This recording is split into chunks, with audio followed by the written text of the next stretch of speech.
Alors, on a bien exploré la dimension bâtimentaire et on a vu à quel point les BU étaient aussi des lieux vivants, attractifs sur les campus, lieux de prédilection qui accueillent tout type de public, puisque les BU sont ouvertes à tous sur un territoire.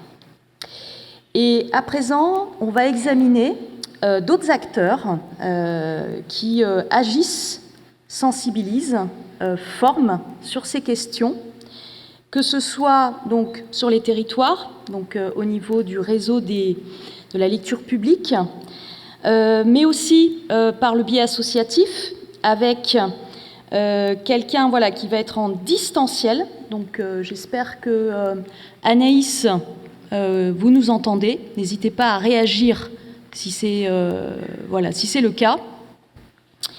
Et on s'interrogera enfin sur le développement des compétences. Oui, je vois que Anaïs est bien visible. Vous nous entendez bien ? Oui. Parfait. Et aussi le développement des compétences justement des professionnels de la documentation pour terminer cet exposé. Donc, nous avons le plaisir d'accueillir Isabelle Bontemps, directrice adjointe du service commun de la documentation de l'Université de Lyon 1, Claude Bernard, et Jean-Marie Feurtet, de l'Agence bibliographique de l'enseignement supérieur, qui sont tous les deux membres de la commission Bibliothèque verte de l'Association des bibliothécaires de France. Leur intitulé est assez représentatif, c'est les bibliothèques actrices de la transition écologique, penser nos politiques documentaires et nos services au prisme de l'écologie. En distanciel, nous avons Anaïs Massola, qui est présidente de l'association pour l'écologie du livre et qui va faire un focus sur la chaîne du livre, comment la repenser sous 3 angles: éco-responsabilité, coopération et biodiversité. Enfin, nous aurons une intervention de Reine Burki sur le fait d'intégrer la transition écologique en bibliothèque, un enjeu de formation et de sensibilisation des professionnels. Et elle fera un retour sur la publication presse de l'ENSIB en tant que référente des DRSE au sein de cette École nationale supérieure des sciences de l'information et des bibliothèques et coordinatrice de formation sur la transition écologique en bibliothèque. Donc on va démarrer par la commission Bibliothèque verte. La parole est à vous et je vais vous confier la petite télécommande pour les slides.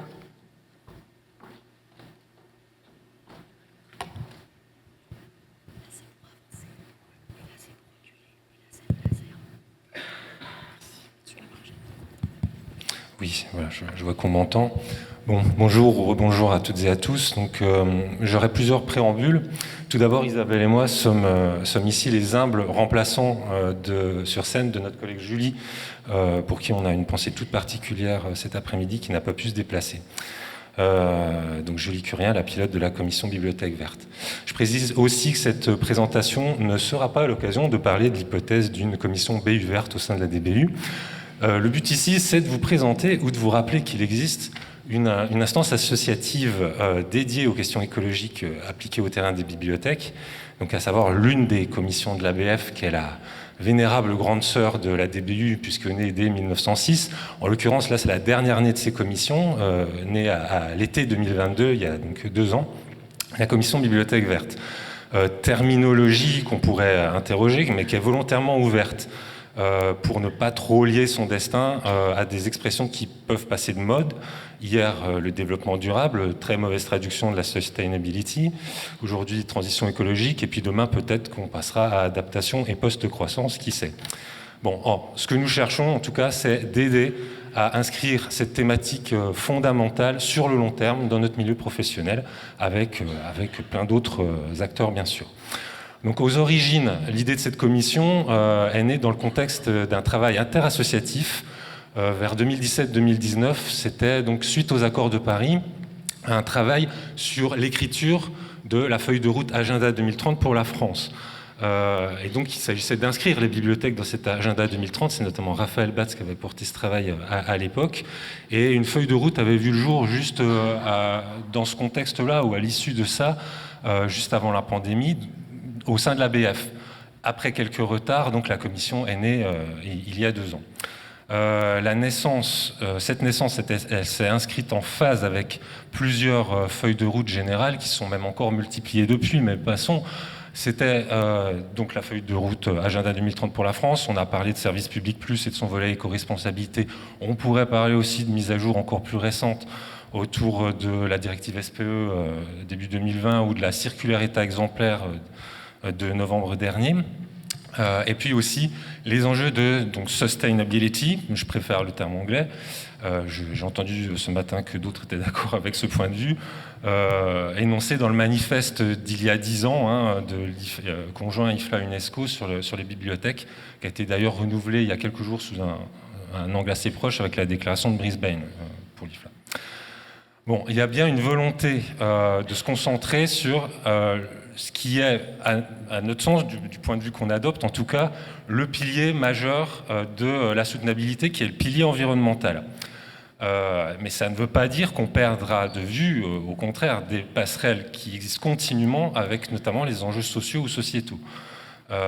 Mais c'est pour ça, c'est ce focus qui explique donc cette thématisation en étoile, en 5 branches, qui ne vont pas du tout recouper les 17 objectifs de développement durable que vous connaissez probablement. La volonté, il est de mettre le focus sur le sens profond de la soutenabilité, donc autour de 5 grands axes: pilotage, bâtiment, dont il aura été finalement davantage, beaucoup de questions aujourd'hui, mais c'est aussi un des 5 aspects, collection, médiation et numérique. Donc la commission, je l'ai dit, elle est pilotée par Julie Curien, qui est bibliothécaire au CD de l'UPEC. Nous sommes au total 4 représentants exerçant dans le secteur enseignement supérieur et recherche sur une petite vingtaine. Ce qui, au fond, donc voilà, vous avez un effet d'optique devant vous. En réalité, il y a plus de représentants de la lecture publique dans Bibliothèque Verte. Mais au fond, c'est finalement assez représentatif de l'équipe des ressources humaines en bibliothèque. Donc voilà. Dans cette commission, il y a aussi des noms assez connus sur la thématique. Vous connaissez peut-être Sophie Bobet, la directrice de la médiathèque de la Canopée, prix IFLA Green Library en 2022 et spécialiste des SME, systèmes de management environnementaux. Florence Rodriguez aussi, qui est connue comme une spécialiste de l'éco-gestion des collections, qui est responsable du service maintenance des collections à la BPI, et j'en passe. Donc les objectifs de la commission, ça va être d'envisager la bibliothèque comme un endroit, un lieu clé de la construction de l'éco-citoyenneté, sans oublier au départ de rappeler que la bibliothèque est à certains égards intrinsèquement éco-responsable. On parle beaucoup d'impact, il faut aussi rappeler, d'impact, les impacts peuvent être positifs ou négatifs, mais on parle beaucoup d'empreintes. On peut aussi rappeler la contribution positive que peuvent avoir les bibliothèques à mains égards. Dans certains cas, alors le concept est employé avec précaution, mais vous avez peut-être entendu parler du concept d'ombre climatique, qui vient aussi rappeler qu'il y a une intention, un but à plus ou moins long terme derrière une empreinte. On peut être une entreprise très propre sur elle, qui a une empreinte au final désastreuse, notamment dans son scope 3, et au contraire avoir des initiatives vertes qui ont une empreinte momentanément et en réalité très constructive à long terme. Donc un des premiers objectifs de la commission, c'est d'offrir une tribune. C'est ce qu'on fait notamment au travers du blog qui existe depuis 2 ans, et de partir du terrain, vraiment. Toujours se concentrer sur le partage d'expériences et montrer ce qui se fait déjà, ou les idées qui commencent à émerger, à se concrétiser sur le terrain. C'est aussi de sensibiliser, d'essayer de contribuer à sensibiliser le milieu professionnel, donc de faire un travail de lobbying dont parlera un peu plus Isabelle juste après moi, de documenter, d'accompagner, de répondre à des sollicitations. Alors on a été très heureux, Isabelle et moi, de répondre à l'invitation des collègues de Lille au mois de mars dans le cadre de la semaine des transitions par exemple. Mais c'est le cas d'autres journées d'études. C'est le cas aussi de webinaires auxquels la commission participe dans le cadre des bibliogrilles de la BPI, ou aussi du cycle de conférences sur climat et bibliothèque qui a été porté avec le bureau des acclimatations, les DZA. Voilà, je vais essayer d'abréger parce que je dois aussi te laisser la parole, mais juste je voulais souligner par rapport à cette étoile à 5 branches que voilà, les SCD, les BU sont restés peut-être assez en retrait ou assez discrets, ou les deux, sur la thématique par rapport à d'autres bibliothèques, notamment territoriales. Mais ce n'est pas une fatalité, et à notre sens, il existe aussi des traits caractéristiques de ce que peut être une BU verte. La problématique de l'économie de la fonctionnalité, l'économie circulaire ou solidaire, qui va rencontrer celle de la précarité sur les campus, ça a été évoqué à un moment aujourd'hui. La problématique de la sobriété numérique, je souligne la très juste intervention de Julien Roche ce matin, qui peut se prolonger jusque dans celle de l'écologie intentionnelle, qui est vraiment accentuée dans un contexte fortement numérisé comme est celui de l'enseignement supérieur et de la recherche, et qui mérite d'être davantage creusé. Aussi le fait de promouvoir la littératie écologique, qui est propre à toutes les bibliothèques, mais qui va pouvoir avoir des traductions spécifiques dans le contexte ESR.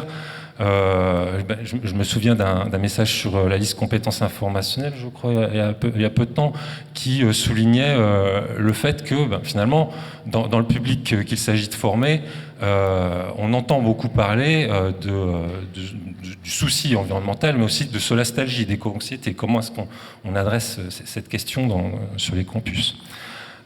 Et puis, les bibliothèques peuvent être des hubs de mobilisation. J'ai trouvé que la présentation angevine était une très bonne illustration de ça, indépendamment des lieux qu'ils sont. Alors, je te laisse la parole, Isabelle. J'arrête tout de suite.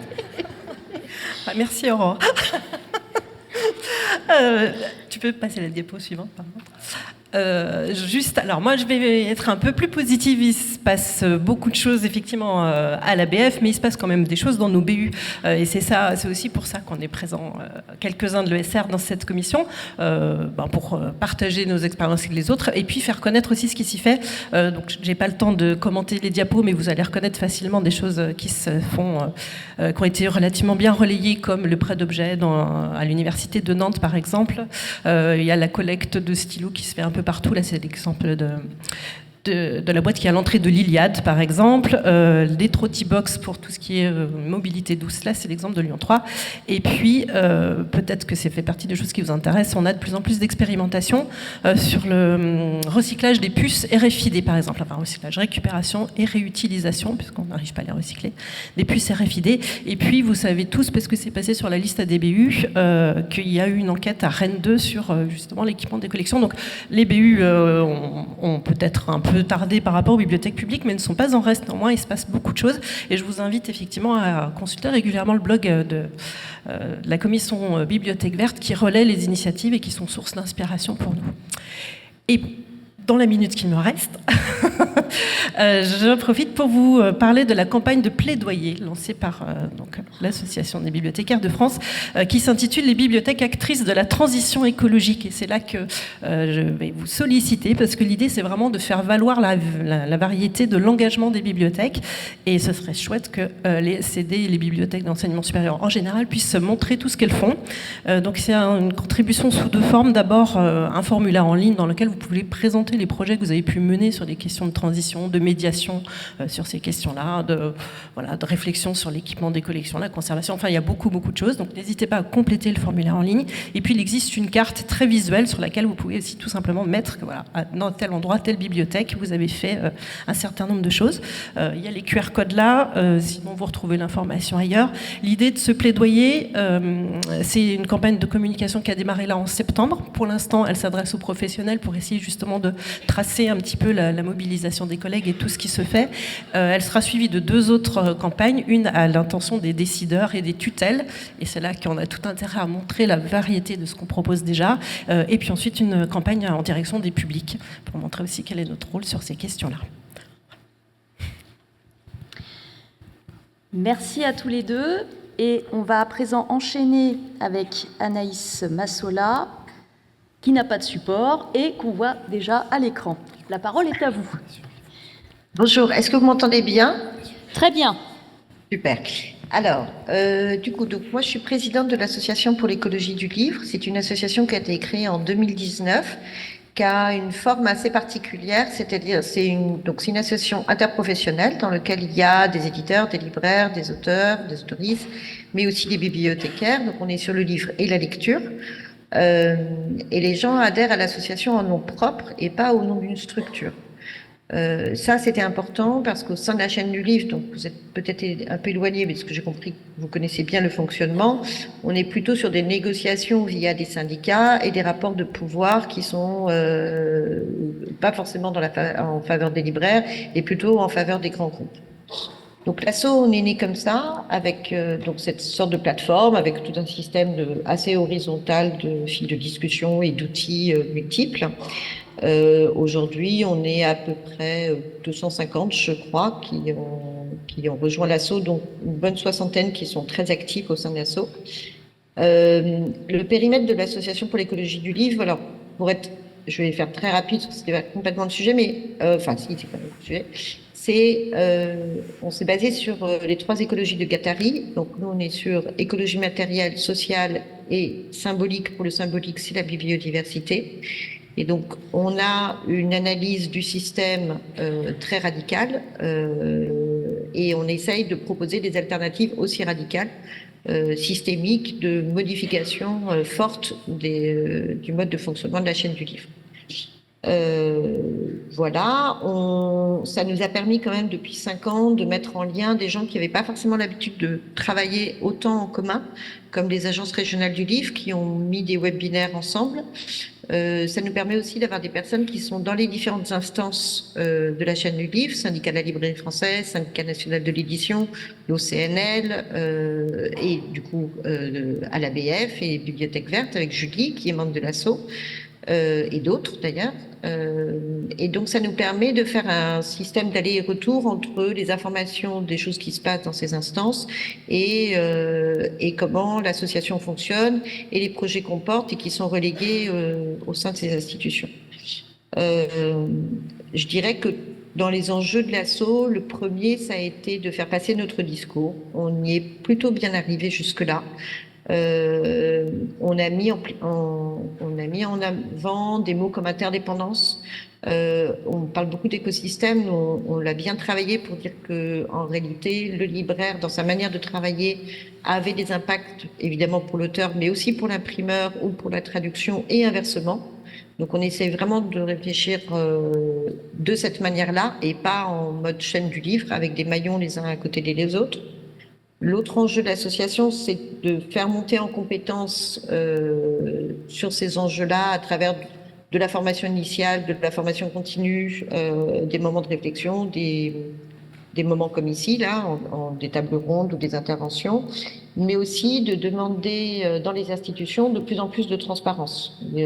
L'idée de l'association, c'est de bousculer un peu ce petit monde, surtout le syndicat national de l'édition, mais pas que, pour réfléchir en fait au livre post-pétrole. C'est un peu dans les horizons qu'on a en disant, en fait, dans 20 ans, si on n'a plus les moyens de faire déplacer des livres, comment est-ce que les uns et les autres on va vivre et grosso modo de quoi? Et comment est-ce qu'on peut commencer à s'organiser ici et maintenant pour pouvoir être prêt, voire reprendre la main, comme avait dit un des intervenants avant, ça peut être aussi une chance, prendre la main dessus et imaginer des systèmes qui soient réellement décroissants et soutenables.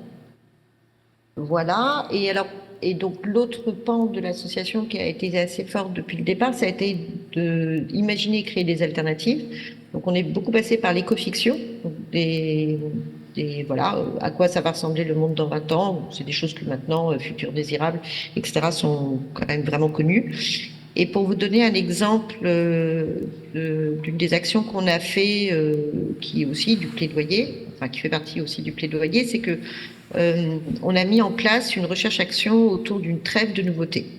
C'est-à-dire qu'on a été, j'espère que je ne prends pas trop de temps, ça va? Oui. On a été une vingtaine de libraires en France et en Belgique entre janvier et juin de cette année à décider de faire une pause dans nos achats. Donc c'était un appel à la trêve. Chaque libraire était libre de faire la trêve qu'il voulait. Ça pouvait être une trêve sur un secteur, sur une diffusion, sur un représentant, sur des couvertures rouges, par exemple, etc. Peu importe, l'idée n'était pas d'être dans une maîtrise des achats, mais à système absurde, de répondre de manière absurde et de recréer cette pause qu'on a un peu tous connue au moment du Covid et de se dire, OK, en fait, ça fait comment quand on ralentit, enfin, vraiment quand on se met en pause. Ça a été assez intéressant. On a été sur la vingtaine. Souvent, ça a été des trêves assez radicales sur un mois entier. Je ne sais pas si vous vous imaginez en bibliothèque, mais c'est comme si vous n'aviez acheté aucun livre pendant un mois, ou 2 mois, ou 3 mois, et que vous n'étiez plus soumis à cette question de la nouveauté. Alors, en réalité, évidemment, via les commandes clients, on a racheté aussi des nouveautés, mais ça nous a permis de voir 2 choses. La première, c'est que ça n'avait pas d'impact sur notre chiffre d'affaires. La deuxième, c'est que les clients ne se rendaient pas tellement compte. Très peu, vraiment à la marge. Donc ça nous a... c'était des choses qui étaient dans des discours où on se disait que c'était pas possible, on pouvait pas se passer de la nouveauté parce qu'on allait perdre du chiffre d'affaires ou que les clients allaient s'en apercevoir. Et ben ça c'est faux. En tout cas sur la vingtaine de libraires, de différentes manières on l'a montré. Et l'autre chose par contre qui a été intéressante, c'est qu'on avait peur de la réaction de la diffusion. Et là, ça a été très clair. Une grosse partie nous ont soutenus, ont compris du côté des représentants, pas des directions commerciales, mais côté représentants, parce que eux-mêmes sont soumis à ce triplement de la production, à des rythmes de lecture de plus en plus infernaux et à un temps de travail, une perte de sens de métier.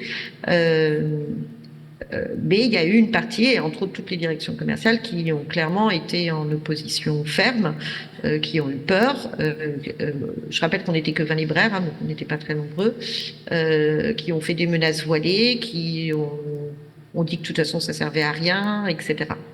Et du coup, ça nous a montré en librairie que notre métier, en fait, c'était vraiment d'être des revendeurs.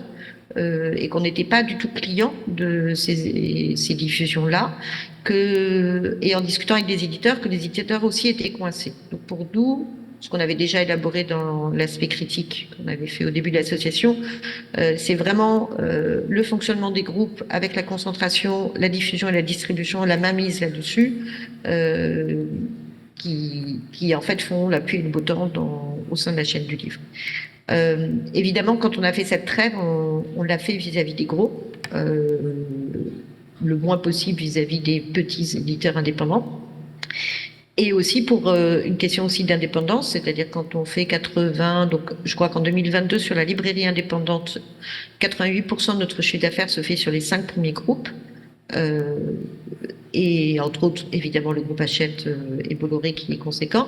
Et du coup, de quelle indépendance, comment on peut être indépendant quand on dépend autant de la production de quelques acteurs, de leur logique de production, de leur logique de flux, et que si on rentre pas dans ces cases-là,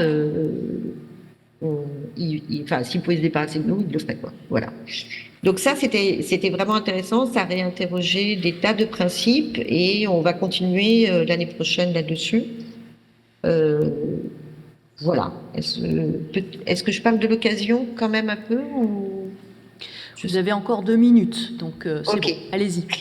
Alors du coup, ça fait un peu, peut-être pas dans le sens de ce que je disais, mais il y a toute une partie de la chaîne du livre qui s'est emparée du livre d'occasion. Donc je voulais juste vous donner mon point de vue, qui reste le mien, pas forcément celui de toute l'association.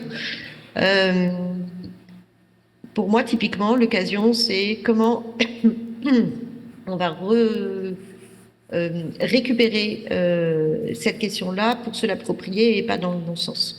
Il faut savoir que le rapport sur le livre d'occasion, il a été commandé par la SOFIA, qui est quand même un organisme qui rémunère les auteurs et les éditeurs, et qui a été une réponse suite au rapport qui avait été fait sur la mauvaise rémunération des auteurs, et les éditeurs ne voulant pas répondre aux auteurs de ce côté-là, n'ont pas voulu répartir mieux la valeur avec eux, il a été question de recréer une taxe.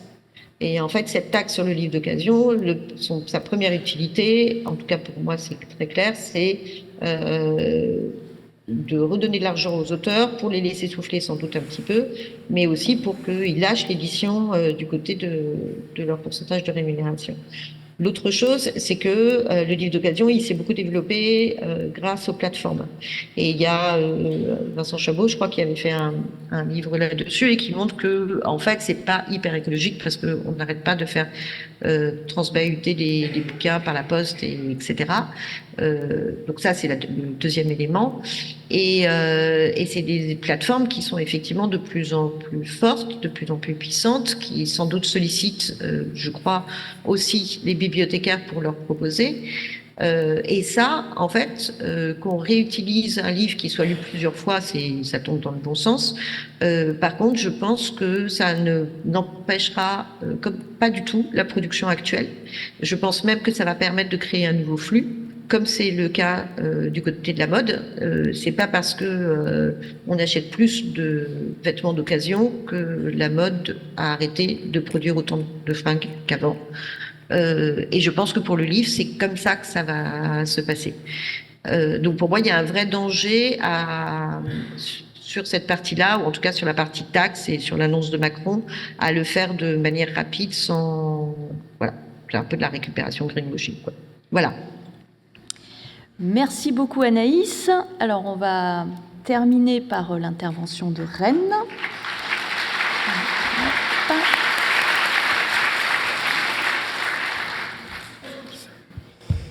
Et donc là, ça marche, merci. On va peut-être demander à la régie. Oui, c'est bon, ça fonctionne.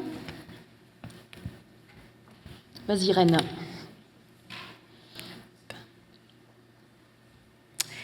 Merci pour l'invitation. Donc, on l'a beaucoup vu aujourd'hui, il a été plusieurs fois question d'accompagner les professionnels sur ces enjeux-là. Ce que je vais dire sur la formation, en fait, ça va avoir un effet de synthèse aussi de beaucoup de choses qu'on a entendues aujourd'hui.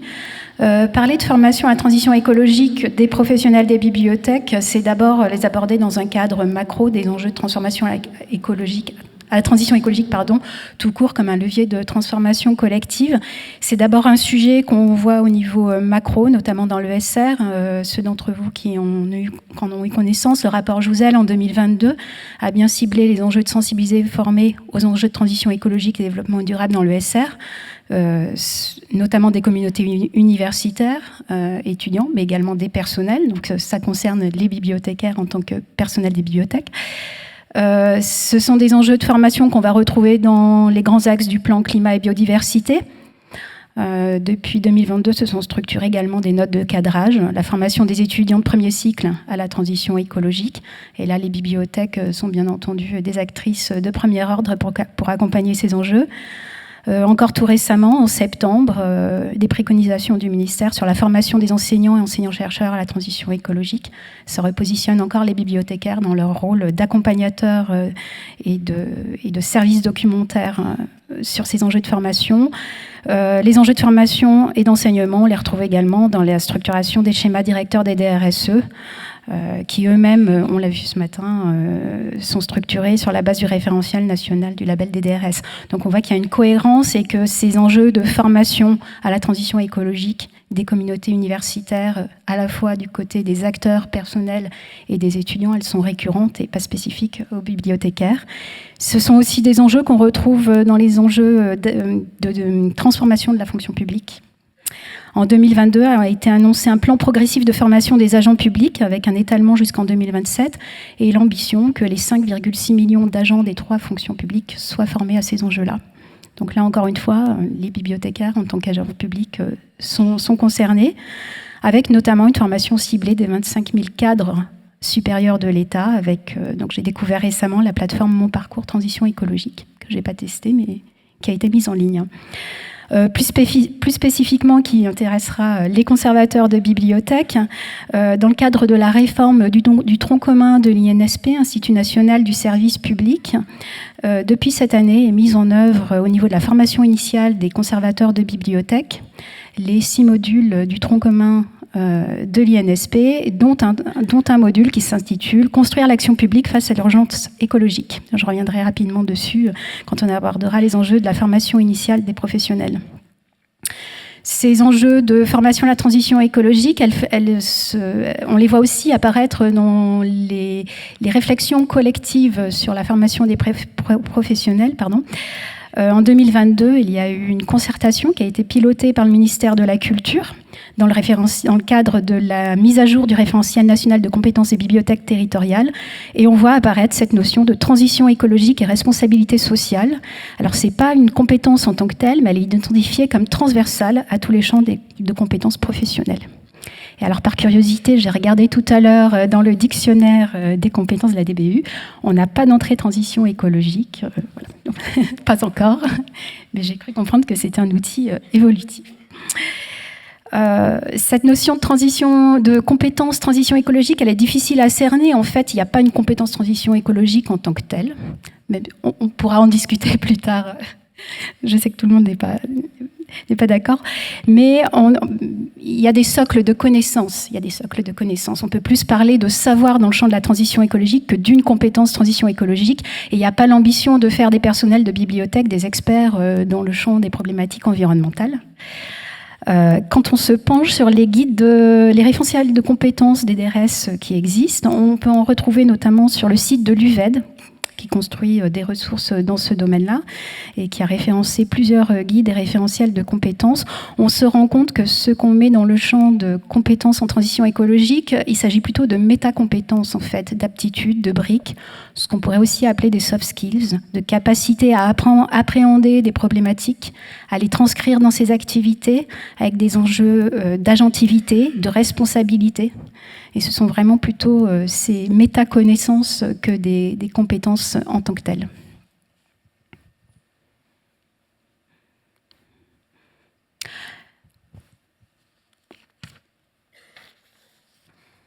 Pour transposer ces questions dans le champ des bibliothèques, il faut les appréhender en fait à partir des enjeux que pose la transition écologique aux bibliothèques. Alors là, je vais redire des choses qui ont été dites depuis ce matin, hein, forcément. Donc les BU au cœur d'enjeux multiples, l'enjeu sociétal, donc on l'a vu dans le rapport Jouzel, l'importance de sensibiliser et former à la transition écologique. Jean Jouzel parle même d'un enjeu de formation citoyenne. Donc des savoirs que les bibliothèques portent depuis longtemps, hein, c'est pas une nouveauté pour les bibliothèques, mais l'accompagnement et le rôle des bibliothèques dans cette transformation sociétale. Quand on parle de transition écologique, on parle d'un changement de paradigme profond qui n'est pas seulement des problématiques d'évolution des usages, hein, mais il y a aussi un saut cognitif et émotionnel à faire. Les bibliothèques peuvent être des relais, des actrices pour accompagner cette transformation sociétale. Un enjeu scientifique, on le voit notamment dans le plan climat et biodiversité, l'enseignement supérieur à la recherche est bien identifié comme un acteur de l'innovation et de la recherche. Les bibliothèques sont aux côtés de ces enjeux-là, notamment par leur soutien à la recherche et les enjeux sciences et société. Un enjeu économique qu'on n'a pas trop abordé, je crois, aujourd'hui, mais il ne s'agit pas uniquement de former aujourd'hui aux enjeux de transition écologique, mais d'avoir une approche prospective de cette formation pour accompagner les acteurs de demain, pour accompagner les futurs métiers que cette transition écologique nécessite. On parle aujourd'hui même d'économie verte. L'enjeu environnemental, dont il a été largement question aujourd'hui, donc les enjeux bâtimentaires, de performance thermique, de sobriété énergétique, mais également dans les usages. Il a été question du numérique responsable, des mobilités, etc. La capacité des professionnels également à se projeter dans les cadres réglementaires, et c'est assez essentiel parce que ces cadres et référentiels dont il a d'ailleurs été question ce matin, et je suis curieuse de voir cet outil de croisement des référentiels qui serait très utile. C'est essentiel parce que ça permet aussi, même si on ne va pas vers des projets de labellisation, qu'on n'a pas l'ambition d'aller sur des projets de labellisation, ces référentiels, ils permettent d'avoir une forme de tableau de bord pour pouvoir se situer à un moment donné, de voir quel type d'indicateurs on peut relever, de mesurer sa trajectoire sur un temps donné.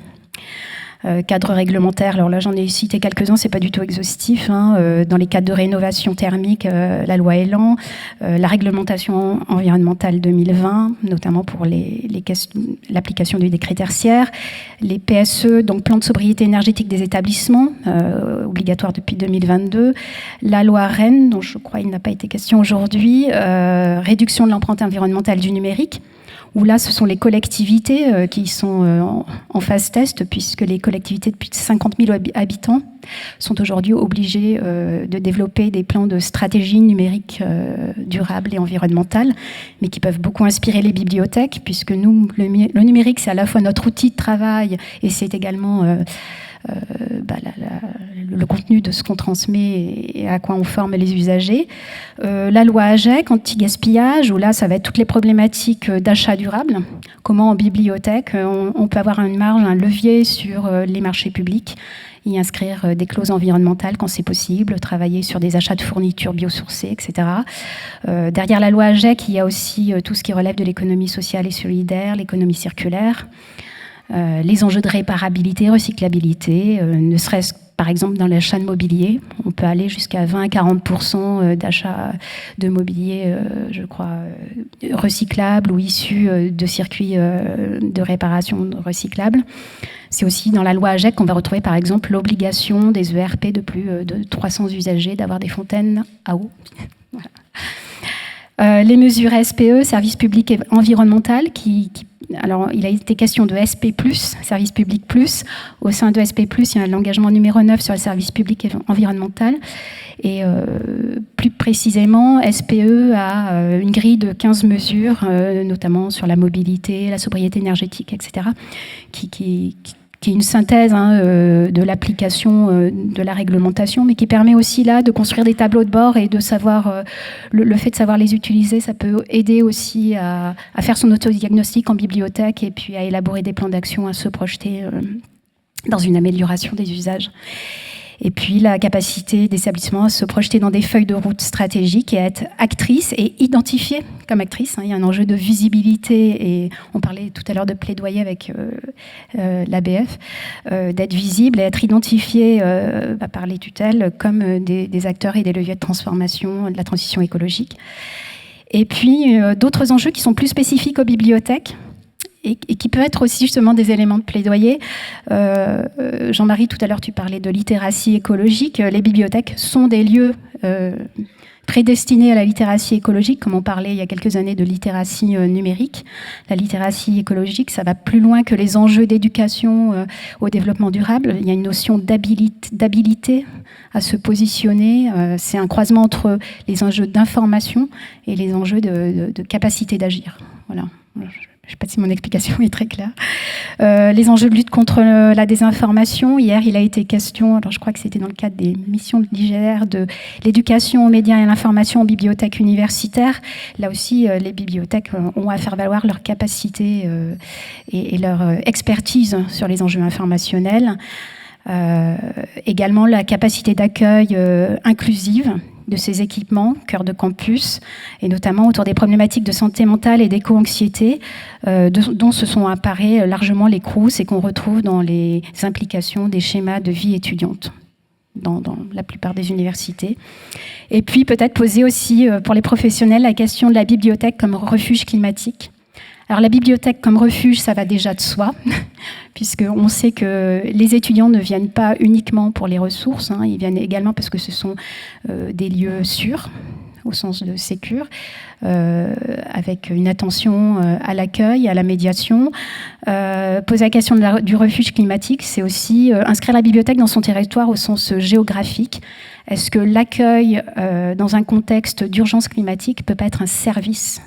Peut être pensé, par exemple, de donner accès à des espaces tempérés, est-ce que c'est pas un service en soi à projeter, à imaginer?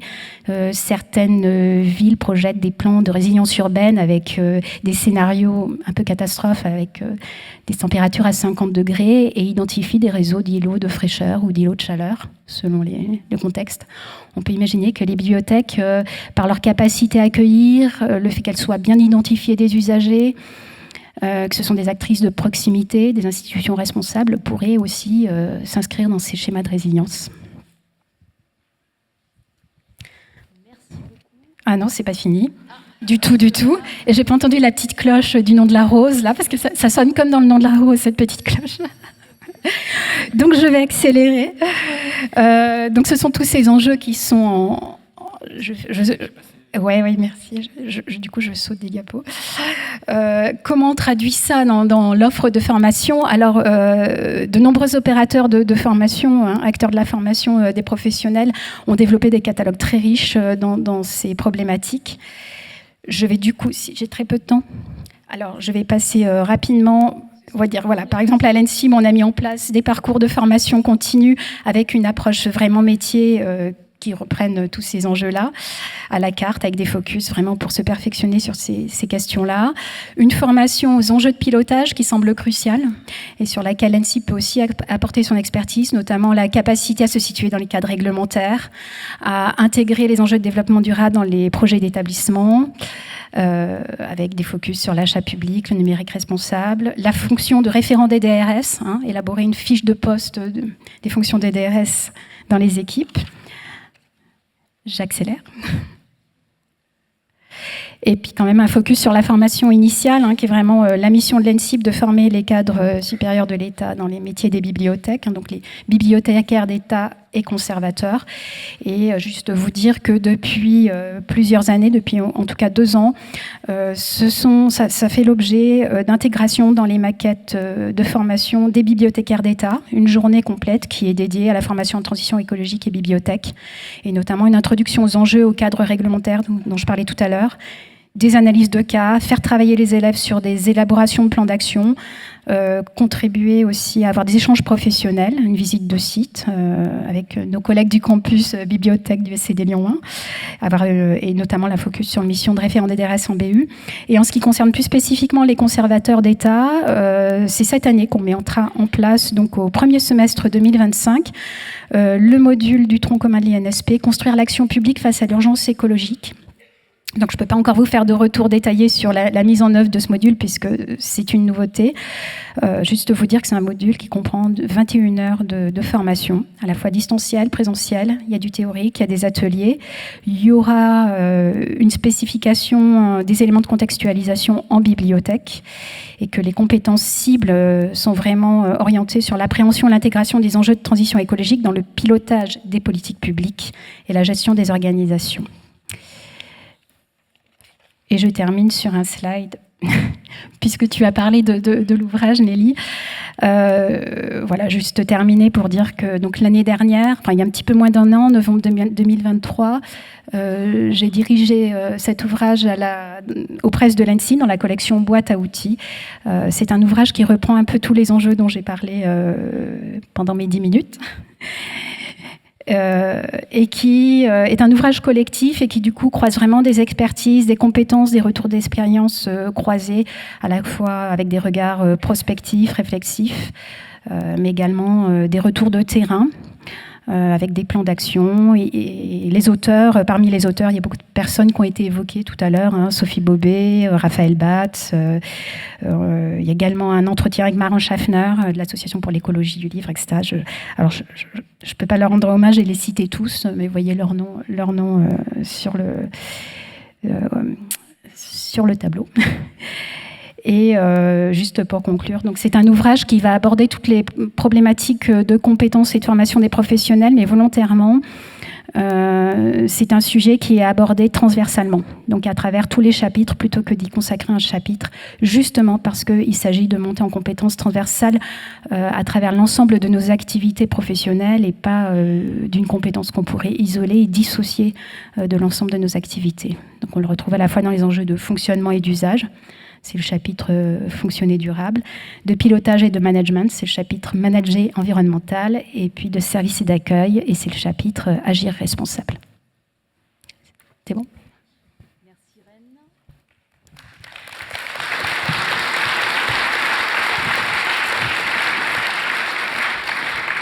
Alors, on dispose de très peu de temps pour les questions. Il y en a une qui vient immédiatement à l'esprit et c'est pour Anaïs Massola.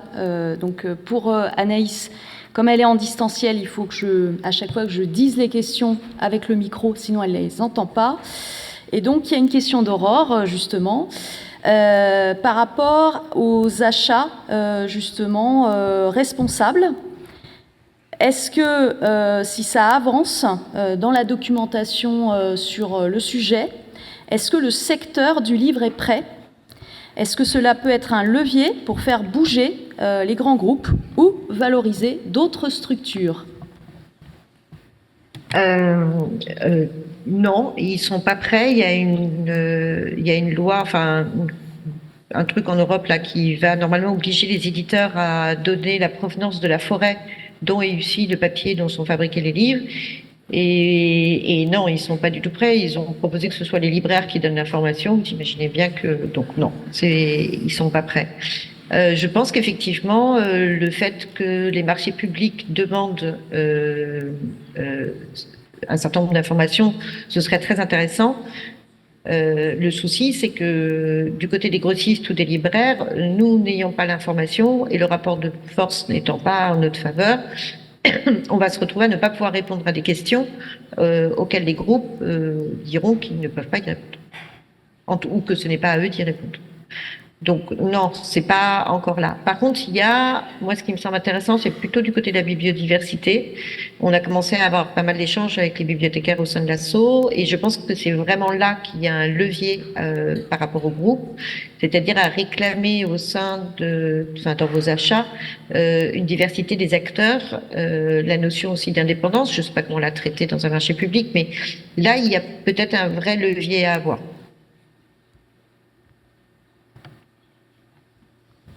Merci Anaïs. Est-ce qu'il y a maximum 2 questions dans la salle ? Et je transmets, si ça concerne Anaïs, pour le son à distance.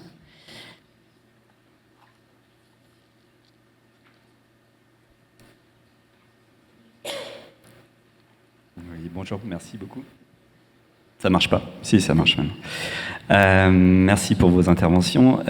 Vous avez insisté, puis d'autres intervenants aujourd'hui, sur la nécessaire préoccupation sur le temps long et sur les stratégies, les discours de planification qu'on a pu avoir, ce qui me semble une préoccupation très saine, mais avec un petit risque qui est d'imaginer peut-être que les évolutions soient continues, soient prévisibles, soient fluides. Il me semble, je ne suis pas forcément spécialiste, mais j'ai lu comme tout un chacun sur le sujet, que ce qui arrive à notre petite planète est d'une ampleur tout à fait inattendue et surtout est caractérisé par des événements imprévisibles, pas seulement des retards de train. Aussi, je me pose cette question de la temporalité. Est-ce que c'est une réflexion qui est portée quelque part sur comment est-ce qu'on gère l'imprévisibilité, comment est-ce qu'on gère comment on fait pour faire face à des événements qui seront d'ordre important et qui seront des crises. Et puis, je me dis qu'une crise, on a de la chance, on a une très belle crise sous la main pour les bibliothèques récentes. Et je suis très content que Reine Burki ait abordé la question des espaces refuges, des refuges climatiques. Puisque pendant la crise du Covid, on a bien vu que de fait, les bibliothèques ont été ces lieux refuges de sociabilité. Et je me demande très rapidement si, à l'avenir, les bibliothèques auront le choix ou pas de se présenter comme des refuges climatiques. Et comment est-ce qu'on fait pour prévoir cela, anticiper cela? Qu'est-ce que ça change en termes d'usage des espaces, en termes de management, etc. Est-ce qu'il y a des réflexions qui sont portées là-dessus et comment les rendre plus visibles, éventuellement les structurer davantage?